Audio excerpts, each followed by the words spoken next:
Apologies for the very last minute change of venue, but I'm sure we'll all have a brilliant time. It's just as interesting and quirky a building as before.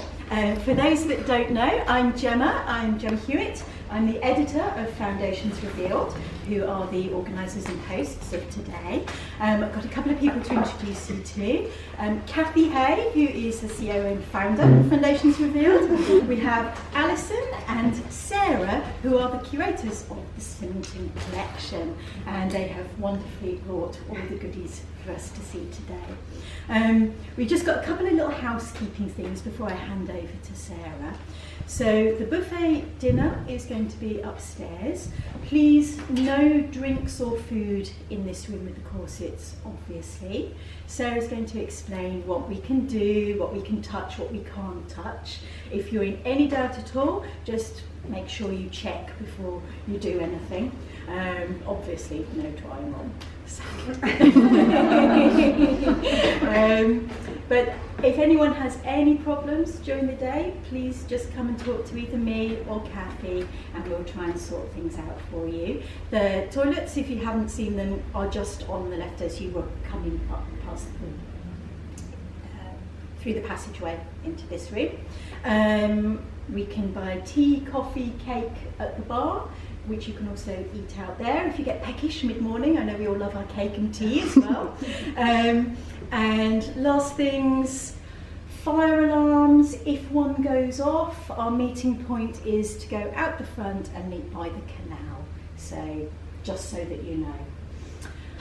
Let me think, is there anything else? Right, little introduction to Foundations Revealed, because I know not everyone here is a stitchling, as we call the Foundations Revealed members, although we do have a good show of hands of the stitchlings here.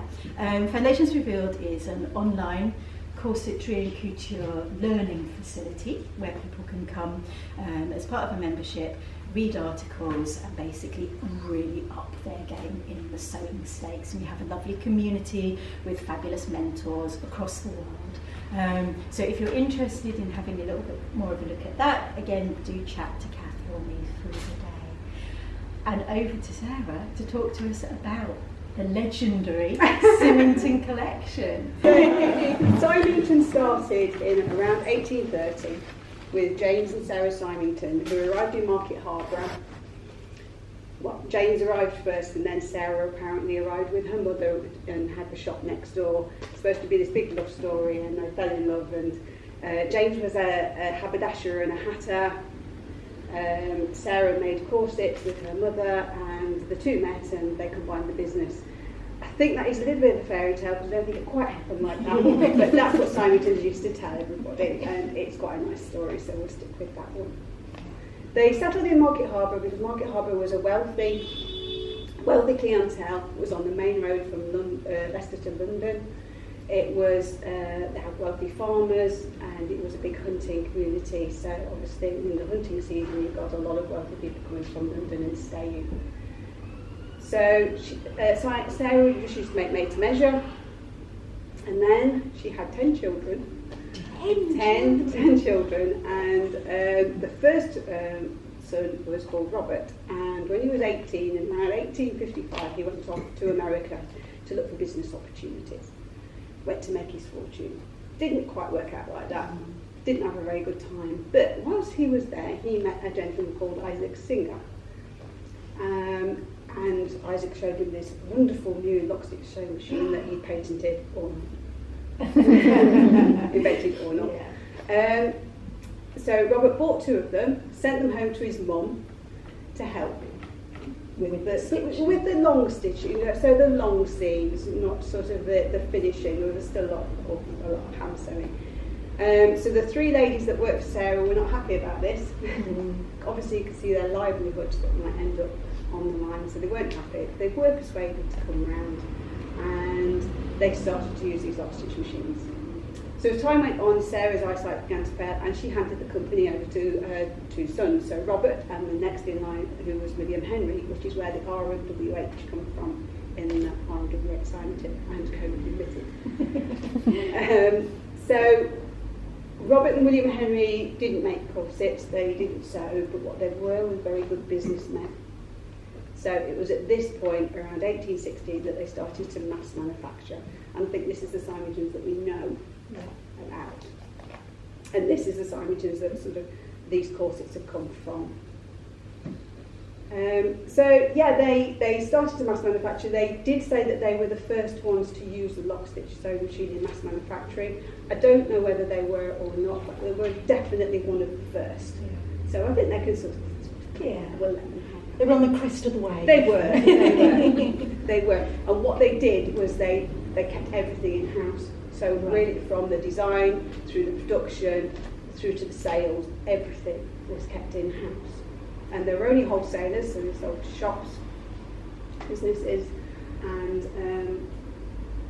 got the flosswork sampler. Oh, lovely. Get that out this morning. So we've got a flosswork sampler, which was something that the salesman would have taken around to the shops. The shops would have chosen. So the flosswork detailing on the corsets was to order. And the ladies that did the floss working fined a penny for every needle that they broke. And they were only paid for a dozen motifs. So that sort of focused your mind somewhat. Yeah. And some of them they weren't even paid a penny for a dozen motifs. So yeah, I think you could be at a loss at the end of it. I'm just thinking about the needles that I get through. So over the next, I'm sorry, I have to look at my notes, I have to get all confused. So over the next 120 years, it really was built up. They started buying up satellite companies around the area. They basically manufactured in all the Commonwealth countries. They had big factories. They set the factory up. They sent workers from Market Harbour over to the factories in New Zealand and Australia, South Africa, Canada. And then they also had quite big factories in Peterborough and Corby and Desborough. And they just buy little companies and work it that way. Which is quite extraordinary because we don't really think of, I mean, we all make corsets one by one. You don't really think of like this massive mass manufacturing happening in that era, but it was the industrial era. So it was, and everybody wore corsets. Yes. To some degree or another, you did. And we've got a pretty housemaid this afternoon, pretty housemaid, which was one that was directly made and marketed for women in service. So it was for your domestic servant. So yeah, everybody wore them. But in 1967, obviously manufacturing was starting to go abroad, and the Symington group were made an offer that they couldn't refuse by the Courtaulds group. And so Courtaulds bought them out in 1967, although Symington still kept the name and they still ran it. And by about 1980, they were starting to let go a little bit. Everything was being sold off, and the collection was actually gathered whilst the company was still trading. And they used to have you go into the foyer of the building, and they would have this little museum set up. And they were very conscious of where they came from, and they were very proud of where they came from. But they never looked back so much. The only thing that they did do, they'd have fashion shows, and they would have somebody in a corset showing what you would have worn 50 years ago. This is what you're wearing now. So they were very forward-looking. So even in the 80s, when corsets started to come back into fashion, and they could have started to remake them, they never did.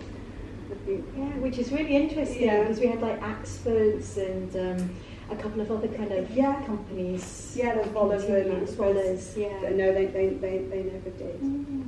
It was a bit of a shame. So this was an archive before it was actually donated to the museum service. So there's a gentleman called Christopher Page who worked for the company from when he was 14, retired in 1977, and he catalogued everything. So when you see the little bits in front of all the corsets, so this is from his Bible, this is from his catalogue. It's very useful information, but you need to take some of it with a little pinch of salt. So some of it is not quite accurate, but it's a really good guide and it's a really good starting point. So really what I'm saying is don't take it as gospel of what he said, but this is what he knew. I mean the later ones, because obviously he was pulling things off the line later on whilst he was working there, so a lot of the girdles and the later 50s, 40s and 50s garments, he pulled off the line, and he was there then and were being manufactured. Obviously, he wasn't. These came to light. But quite a lot of the early stuff is best guess and up for debate. It is, and the dates that are on them, he worked out the dates when they sold the most of that particular style. Right. So I have put circa in front of all the dates because it is around that date. And if it's anything like the girdles that we've got, the tea rose pink girdles that we've got, if Symington's could continue to sell it, then they will continue to make it.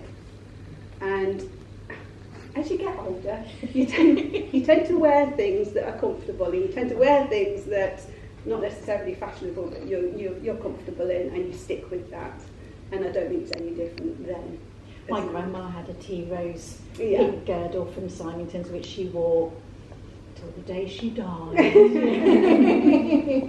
So we've got quite a lot. All slightly different, but fantastic. So in 1980, the archive was handed over as a whole. So it was not just the corsets we've got. The corsets are actually quite a small percentage. So we've got items from about 1860 through to May 1990 when they finally finished with the loss of 150 jobs. So we have got everything. So we've got a lot of the tea rose pink girdles and then a lot of the roll-ons and the stretch underwear from the 60s in fantastic colours, aren't they? Yeah. It's really, really fantastic. And then through to swimwear. So in the late 30s, they started to make swimwear. A lot of corsetry companies did. So we've got quite a lovely collection of swimwear as well. Through to, again, sort of remained through to the 1980s with the swimwear. Brilliant. Thank you. Awesome. Yeah. Go on. Sorry, so I'm just going to do the handling if bit. you do the handling bit, and then I'll just finish off. So, handling, I am happy for you to handle them yourself, other than the few that I put little notes on that are really delicate, and Alison and I will turn them and open them up for you. It's really just remembering that clean hands, so if anybody goes off and has a cup of coffee or cake or anything like that, and after lunch, just remember to wash your hands, please, before you come back. We don't ask people to wear gloves, number of reasons, and I think one of the main ones is, I think when you've got gloves on, you think you can't do any damage, where actually you still can. And I think you're a bit more heavy-handed when you've got gloves on. Also, as somebody who makes things myself, I think it's very important that you feel. And you can't with gloves on. So what we do ask is that you make sure that you clean hands. And really, if anybody's just put hand cream on and they're still a bit greasy, you can just go and wash them. I know it's a bit of a pain when your hands feel a bit dry, but it's just better for the corsets. Flash photography? No flash, please. It should be okay in here. If your flash goes up accidentally, don't freak out. It's okay, but really, if you'll make do without, that's great. Only pencils around the garments, no pens. There's a chance of getting graphite out. If you have an accident, you can't get a pen out. Opening them up, it's really just a case of making sure that when you open them up, then they're protected against the side of the box. There's lots of tissue in there, so feel free to move the tissue to one side so that he's propping it up.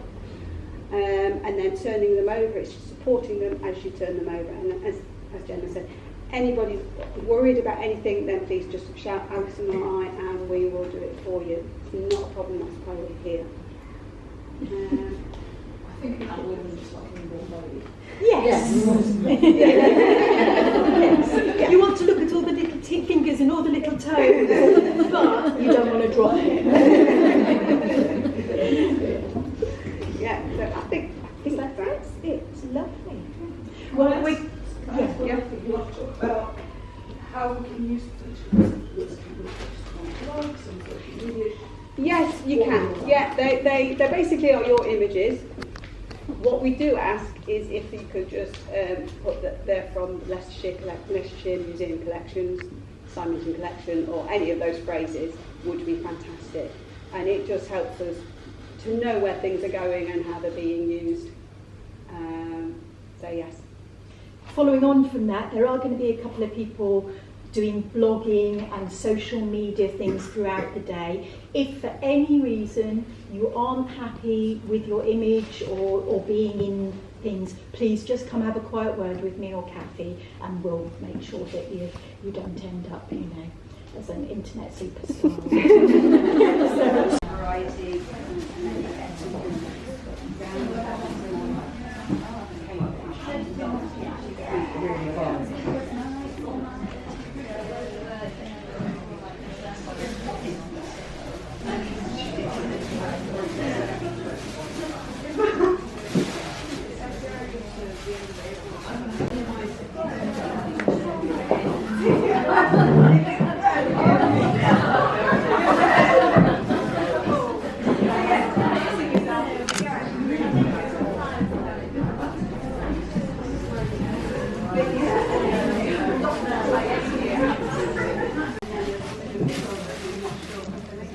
This one's just got a little pocket right down center front here. It's not for a busk, it's just a little pocket just down front there. Do you want me to help, or are you?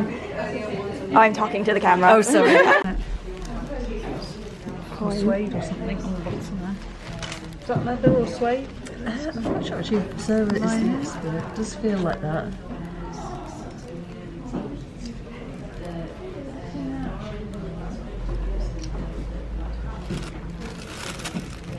I'm such trash for 18th century silks. So beautiful. Those colors.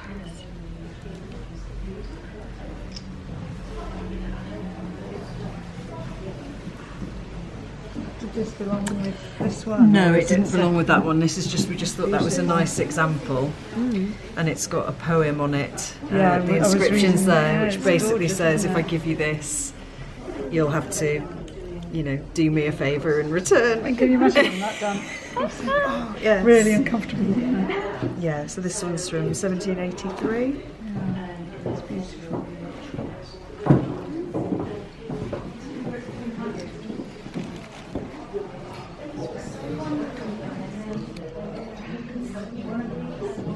Sorry.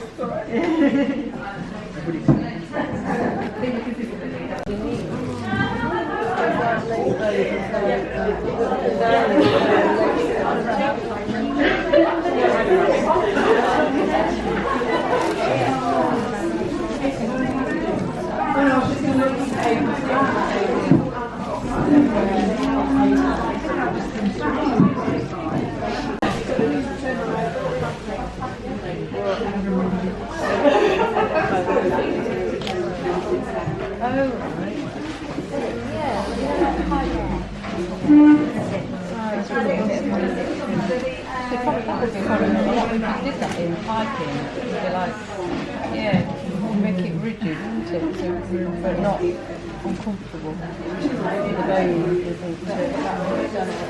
I just want this period. I'm not going to try to. Look, I'm used to it.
enclosures are fascinating. I know. I thought it was like a straitjacket at first.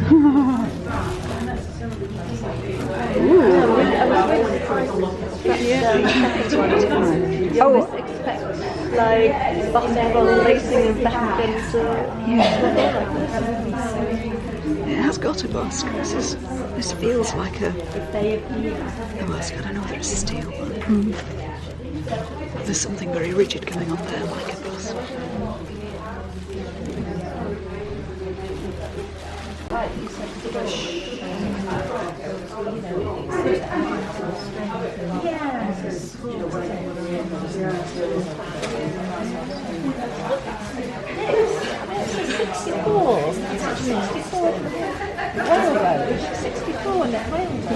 And they're so tiny, tiny little fine strips of whalebone. It's just corded. It's whalebone. It's ridiculous. I think this one's corded, isn't it? Yeah, this black panel's corded. Yeah. Oh my goodness, it's all corded. Yeah. This is the one that's in Jill Salem, on the cover of Jill Salem. What she said, Why we got it out. she published that book. She said that people criticised her having too much cording. And she was like, well, that's what there was in the collection. There actually is a lot more cording than you expect. There is a lot of cording. But it may also be that it was easy to manufacture. Yeah. Was it? Because they would. Wait, just behold the eyelets though. The proper eyelets. This is what eyelets should look like. They never showed you an eyelid press. This one's got an engraved busk. That is seriously upping your game right there. I need to up my corset game for next time I do one of these things. I love the quilting though. Yes, it's really beautiful. I don't think I've seen one like that before. I think there's just stiffening the fabric generally. I don't think there's no cording. There's no, there. yeah, there's no cording or anything. But it does make it firm without being restricted. So, and the same at the bust, there's nothing in there. It's just the stitching. I suppose a bit like pat stitching. They might have stitched it in a curve. Well, this is cording. This is not boning. Yes. So presumably, there's nothing in here. This is just quilting. This is cording. Yep. This is a busk. So this is stiff. Yes. But I imagine this would actually be really comfortable. Yeah. There's nothing stiff in this at all, really. Yeah. There's nothing really holding you in the way that people expect nowadays to be. Oh, it must be all steel boning. It must be like a straight jacket. It's not like that at all. And it's got so much shape to it. It's not even, it's got no metal. Yeah, that's amazing. Yay, corset. Do you know Hannah? Yes. This is why damage is actually quite nice for the dress historian, because you can see what the actual busk looks like poking out from inside the corset. We don't want to damage it more, but it's metal and it's black, which is cool. Do you know Loana does, one of our mentors does, she's figured out how to recreate these. Some intense flossing. She's got any more memories now, but she does them in silver and gold, and she's done some black and gold. Wow. So is it sort of like engraving or a stamp? This. Wait, what's this though? Oh, that's more on the other side. So this is a sample book. It's a sample book of all the flossing. So I did link to this. Oh my goodness, these are beautiful. I linked to an image of this that's a free article on Foundations Revealed. But this is the actual real thing, and there are more of them. So all of these flossing designs back in the day would have been done on machine. So this is like a sample that they did with the machines they'd got, just to see what they'd got and what they could do. It might have even been a sample that the embroidery machine company might have provided, I don't know. So it was done with a Singer sewing machine. So some of these were just purely decorative. But some of these were for the ends of boning channels. Oh my god. So these went, as you can see, you couldn't do this on a steel bone today, because a lot of these are going straight through the bone. This was my problem looking through the sampler on the article, is that, okay, now I have to pick one that doesn't puncture the bone. Yeah. because I was also working with synthetic baleen, which... But if you're working with synthetic baleen, you can punch a hole in it. Can you? Yeah. With a needle? Without like murdering your fingers? I don't know whether you can do it with a needle, but certainly with the kind of hole punch that people Oh, I sometimes use to punch see. eyelets. Okay, so next time I'm puncturing holes in my bones before. That also involves like getting them to the right length before you do that. Say this one, you just need one Oh yeah, hole because you there. did that on your corset. Yeah. And also Luca has showed us some bones that he's got, steel bones that have got holes in them. That are clearly for, because clearly you'd Was this on foundations? You'd hold the bone. Am I No, it was on a his terrible course. person? Oh, okay. On his course at the school. So yeah, you just need one hole in the bone. Yeah, and clearly that one holds hole, even it better. makes such a difference in like, Yeah. yeah. I love all the fancy threads. They've got fancy variegated threads. Yeah, yeah. Oh, and there are actual bones in here. What are they? Yeah. Are they cardboard or paper? They're paper. They're literally paper. Or cane. It might be cane. Yeah, it's cane. Oh, it's cane. Okay, cool. Just feel that. Oh, yes. Yes, you're right. Yes, interesting. These are beautiful. Oh.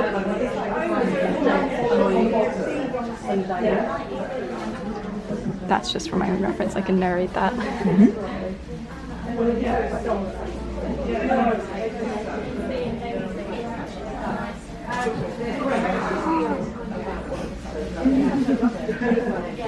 Okay, so my next corset project is going to be entirely embroidered. Yes.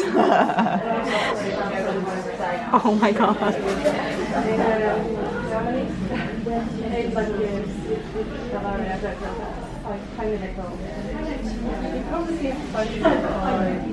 Okay, they say cane boning. Yeah. Except there's no boning in this. Yeah, that's just a practice.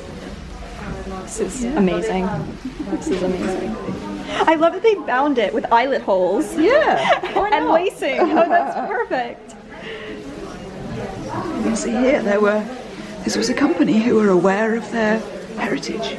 Yeah. They created it. This isn't something that Leicestershire museums have created after the fact. They created their own archive and their own museum and kept their own records. So they were already curating their own little museum long before the company closed down. This is amazing.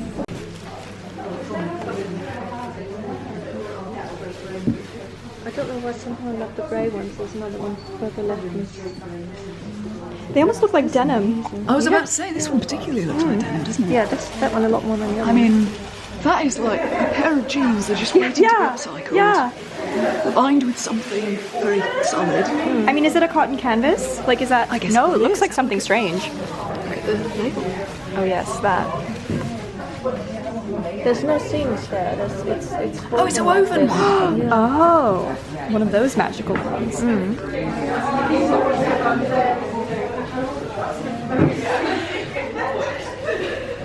Yeah, this one's got on the inside you can actually see much more clearly that there's no seams.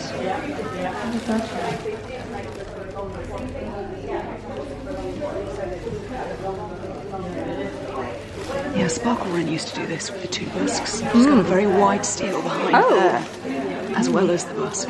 What's the function of this? Just to make it much stiffer in the front, I think. Oh, She said she had clients who used to really like that. interesting.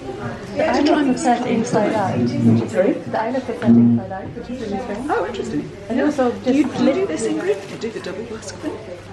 I like to put a round about field in anyway, even if I go into that. I don't like that skin That's tight. right, yeah.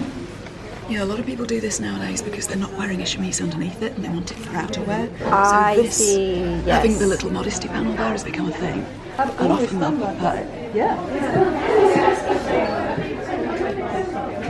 Gotta love this wrinkling happening here. Yes. Period imperfection. That's what they Yes. say. Yes, imperfection is period. Yeah. I believe it doesn't have any seams. My brain extraordinary, just isn't can't it? work out All how it's got done that through being shape. woven. I mean, that's Yeah. incredible. And love that shaping at the back as well. And it's a lovely embroidery on this. I know the black and white has been a holy grail for many. Who was trying to recreate this recently? So somebody went into my office.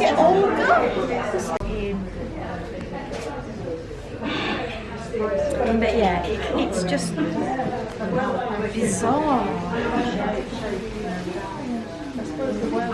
But also, so there's a lot of work with on the old sewing machine. I mean, I'm all for it in a general kind of way.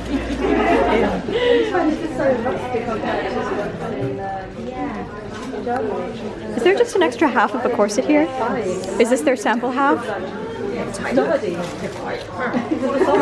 Oh my goodness! Oh, look at that! So, is it another half of the same? No, I'm just fascinated by this elastic smocking in the middle of it. Yes. So it's stretchy.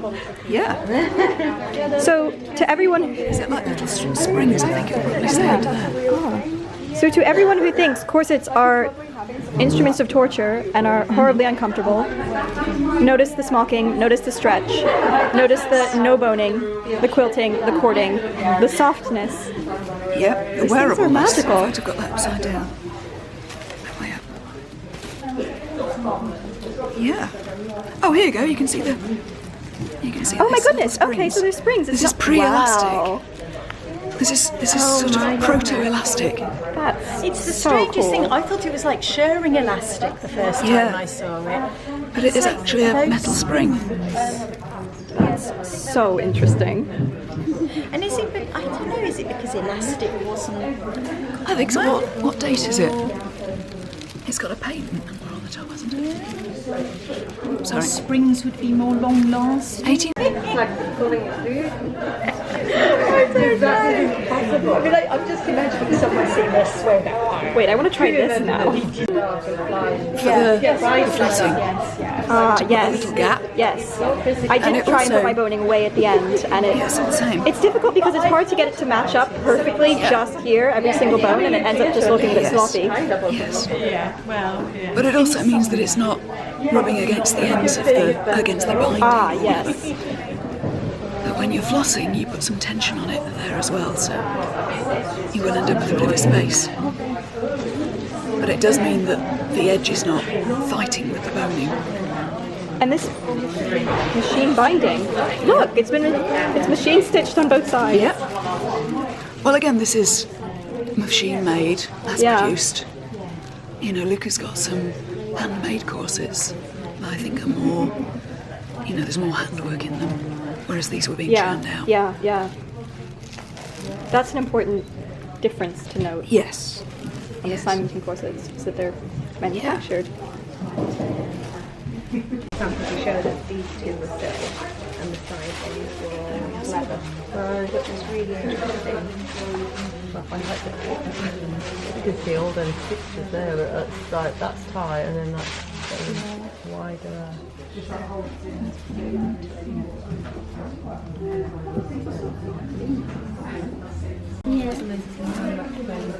I look at this and I wonder whether it doesn't take much silk to make a pair of stays, so I wonder whether there was some fabulous dress and they had a bit of the yellow silk left over and they used leftovers to make the stays. Piecing is period, and you see this even on like the most expensive silk court stays. You see crazy piecing like this because, I mean, it's a different mentality. Fabric is expensive, and especially a silk like this, a woven silk, you're not going to waste it to cut out something like that. Wasn't it? So it didn't cost you any more to do that. Put it off long enough. I don't know why. We've had somebody try to pattern one. She basically took an average corset and drew lines on it and cut the pattern. I don't know whether we don't know whether this was just a gimmick or whether it was a thing and there was something to do with the pattern. So this one has, all of the seams are completely diagonal for some reason. We're not sure why, but it has really pretty flossing. I did not know that. 19-inch waist. Wow, that's small. one of those extreme ones. But also, when you look at these ones where they've got a half, some of them are samples. or where they've got half of a corset from another company. Yes. They've taken apart one half and kept the other. Because they were researching their competitors. Yeah, I think what this says to me is this is one of those crazy high fashion corsets. Yeah. It's not meant to be practical. Yeah, possibly. And this one next to it. This is the Queen Bess corset. Ooh. It's got straps and embroidery, and you know you can still find online the marketing leaflets about this one. Ooh. I think again there's not anything particularly special about what it does for you. It's just here's another pretty type of corset. And it's more like, oh, I want that one as well. Yeah, aren't we all just like trash for pretty corsets though? Yeah. Sorry. That's okay. Look, it's got a little bustle thing. Yeah. Oh, that's pad so at the back. cute. And it doesn't close. It doesn't open at the back. Oh my goodness. Oh right, because it's got a busk down front. Oh, interesting. And lacing at the sides. So I guess you did at the busk at the front and tightened this lacing a bit, maybe. Look, and it's been worn. I love these little bits, these little story bits. They add character. Something's been fixed there, hasn't it? Or maybe the strap's been adjusted. Yes, possibly. For somebody else. Yeah, someone like me. Yeah.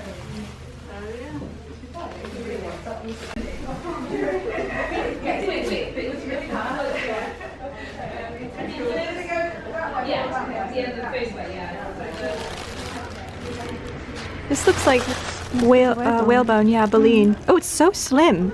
It is so slim.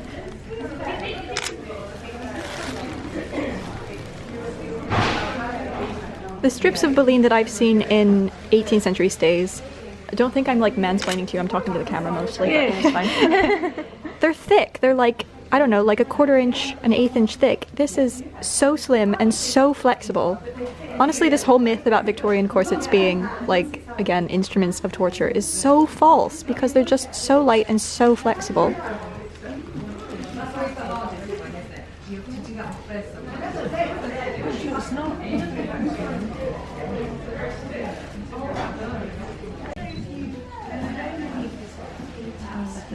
Something for my friend. It would be something for my friend. Yes, yes.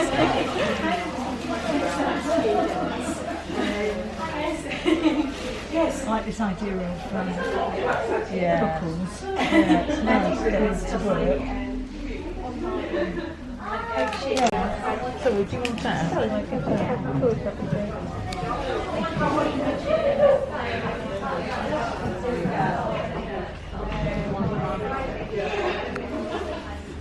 We're over the drains again here.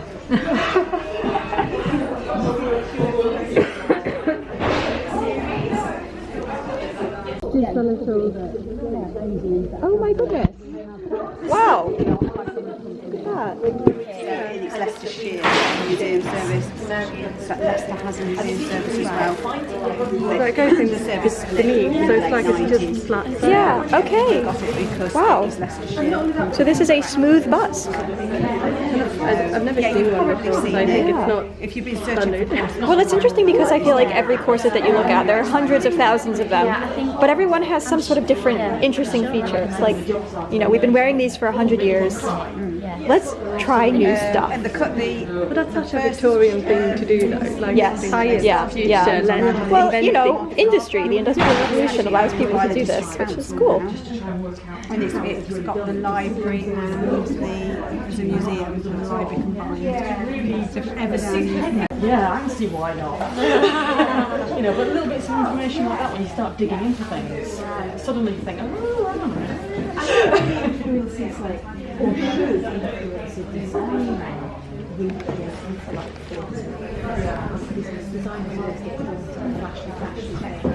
and it's like, well, that's lovely, but what maybe serving made would be now, isn't it? And it's also nice to, I mean, some people disagree, but I'm very firmly in the camp of, until you understand these, you're not really going to understand what is going on there. Because the amount of, you know, I've studied a thing and gone, that's great, I'm not really making everything different.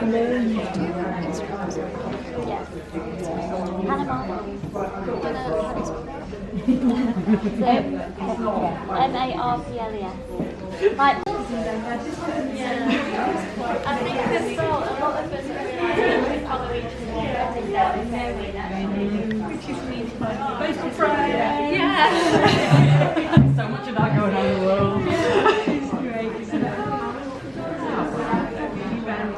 Randomly when you're talking to someone for half an hour. Especially with like boring. Obviously, got these about a million times. So I've been in the way. Yeah. I really like them. It's like a show on TV. Fuck off now. I know a lot about them. I spend far too much time there. But yes, everything is just so new to see. It's never looked like it's. Yes.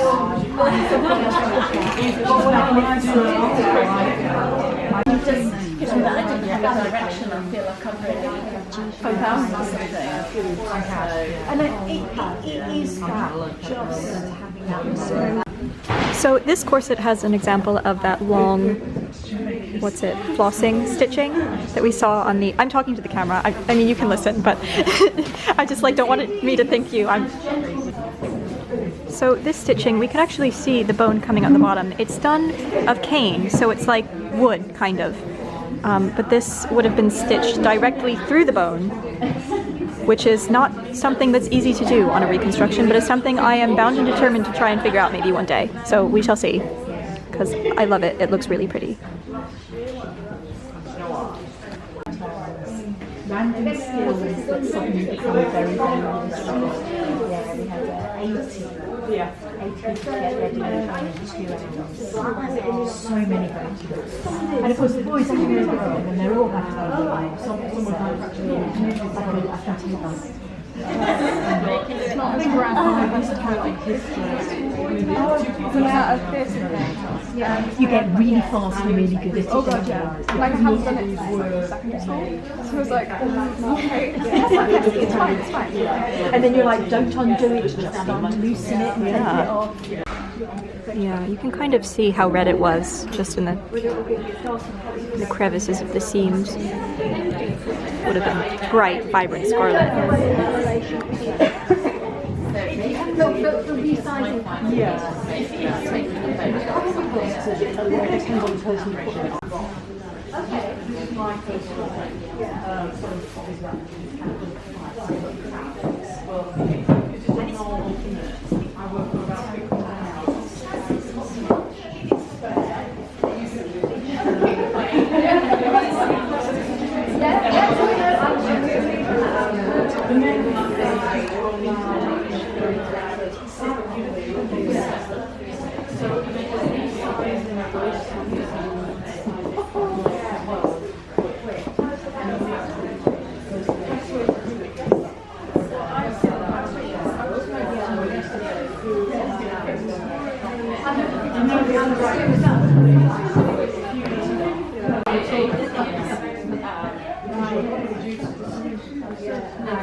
Yeah, you don't. Actually get right accurately, so you just, it is just kind of, yeah, I mean these things, like it's balance. Yeah, these things are sort of these people that want to do it. It's really nice the way that's filled, it's wide and just to fill it there. And then over the top, and what's that is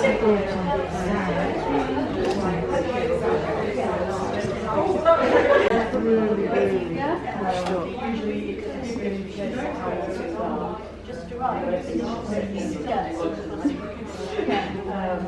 But again, you might be able to see as well on the website. Yeah, that's right. Yes, in 1900. Unintelligible, I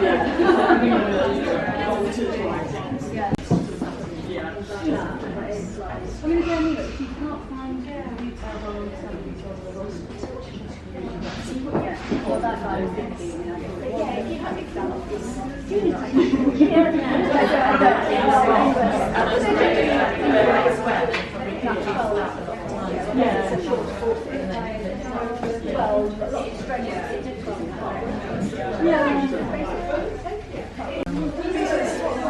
if you're commissioned to do quilting, you'd be like that. It's not by hand. Yeah. The amount of money it costs to do that by hand. Not how many would be done by machine.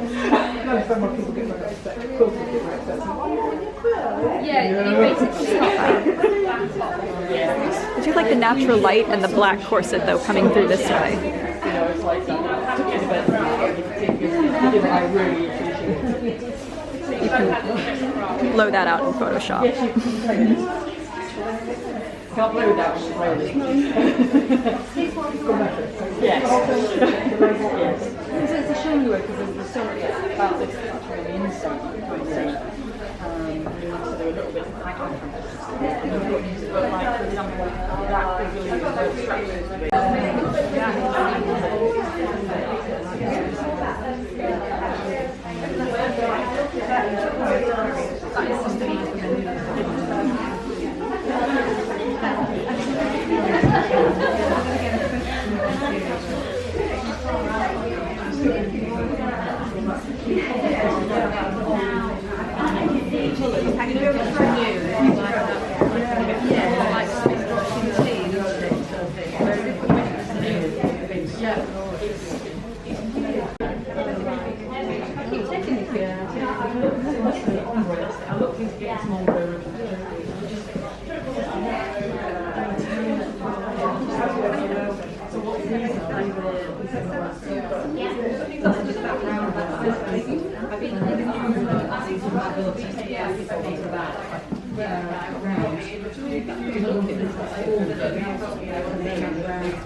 And like I said, I didn't undo the buttonhole simply because it doesn't fit on anything I have. That's it. So there's no point. I might as well just leave it as is and worry about it later.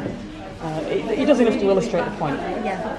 But there was a lot of drawing on that. You should see the inside. The inside is just covered in drawing. And I had to draw all over the inside to draw the pattern for this. Yeah.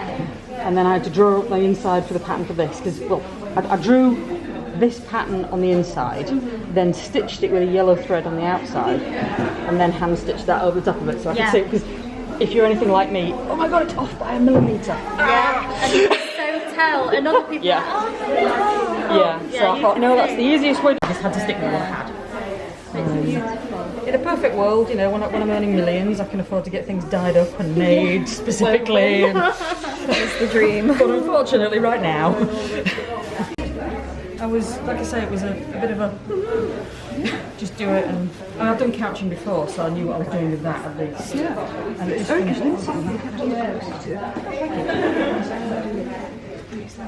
That was actually quite relaxing. That was just took me so long. I've done it before. It took me so long. No California website, but it just went on and on and on and on. You know, I kept thinking I'm nearly there. No, I'm not. So I reckon about 3 weeks at about 4 to 5 hours a day. It took me to do that because the stitches are so minute. How did you transfer the pattern onto the fabric? I found this one wonky, and the original tracing was only like 5. When you actually put them forward into the rouleau thing, that's quite, visualise it how cleaning floors and something like that. But I can't. The first one I made was so much more comfortable than the off the pegboard. That I just moved around fairly normally, and I sat on the floor, and then I got up and I went, oops, I bent the busk. Right where the strengthening bit is on that one. Wow. I bent my busk. Wow, interesting. So next one I took an extra pair of bone step back. It's so light. I was just, these bones are like, they're basically nothing. There was one over there earlier, I don't know if you saw, but the whale bones that were coming out were so thin and narrow and flexible. So different from the 18th century ones that are like thick and rigid. I used synthetic whale bone for the first time in the winter.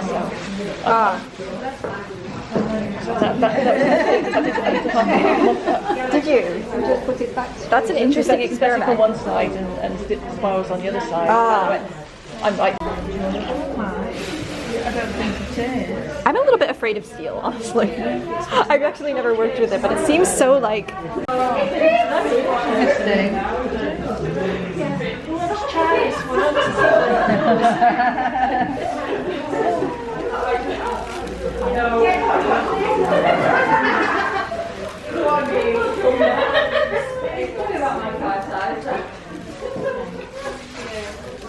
Quick makeup.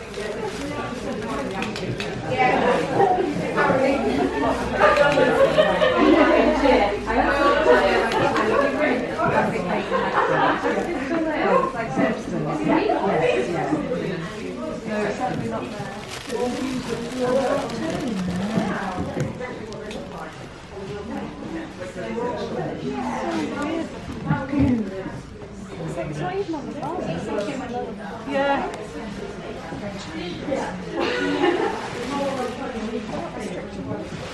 This is all about the myth about only rich women wear corsets. Yes. This is the ultimate proof. I can't see a sign, so I see just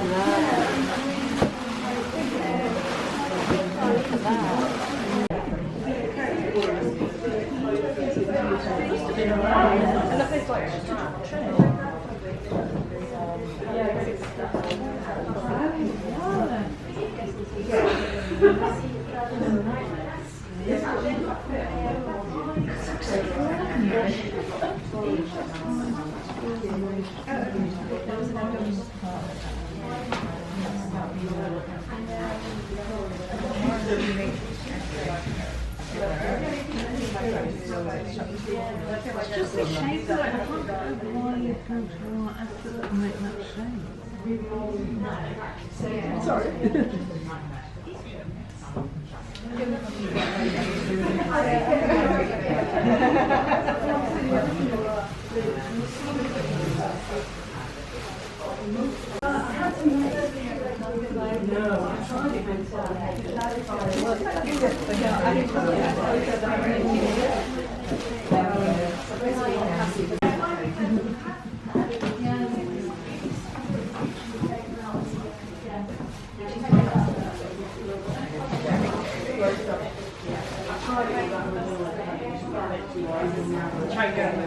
Did you see the phone as well as the pre-shoot?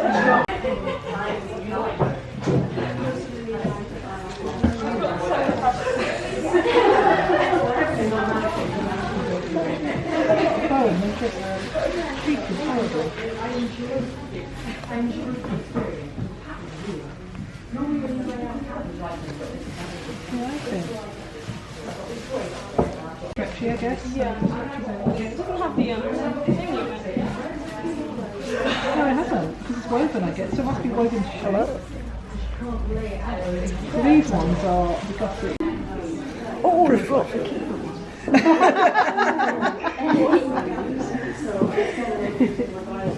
See, I think can we look inside this one? Yeah. Just that Nikki was going on about how horrid hers was inside, so perfect. Period imperfection. That's what we always say. But as she said, they had a machine to do this. So there we go.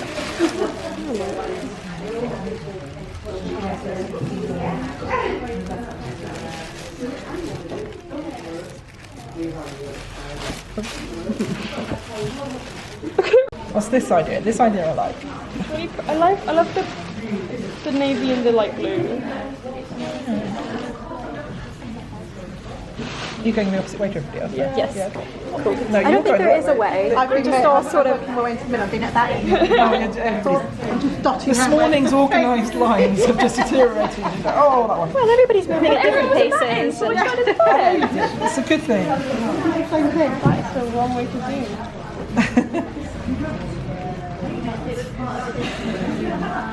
I like colours together. Is that black or navy? It's. I think there was one that had the same colour of thread that was a very, very dark blue. It's partly because of the ad that comes with it. Ah, yes. Anything with any kind of nonsense. Oh, yeah. That's what she's doing.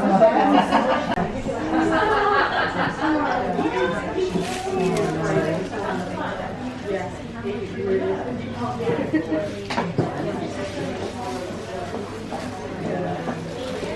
look at the colours of this, yeah, and this is... I'm happy to. I've just been that must be this.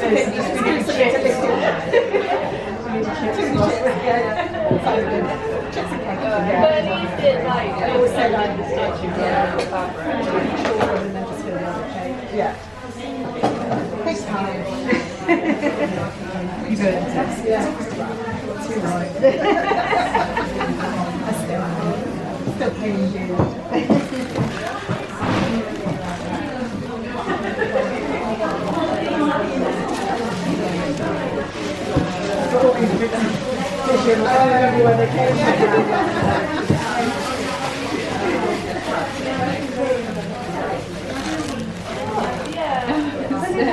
Yes, can I just say?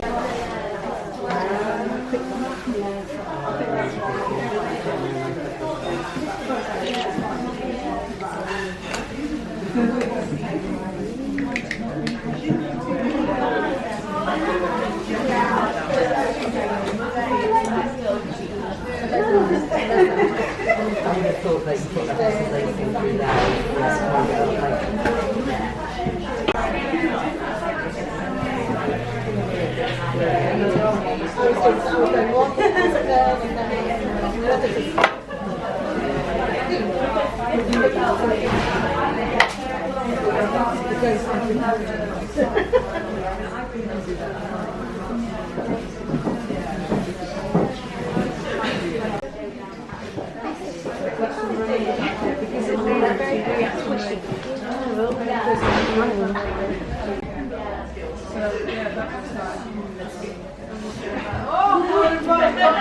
There you go.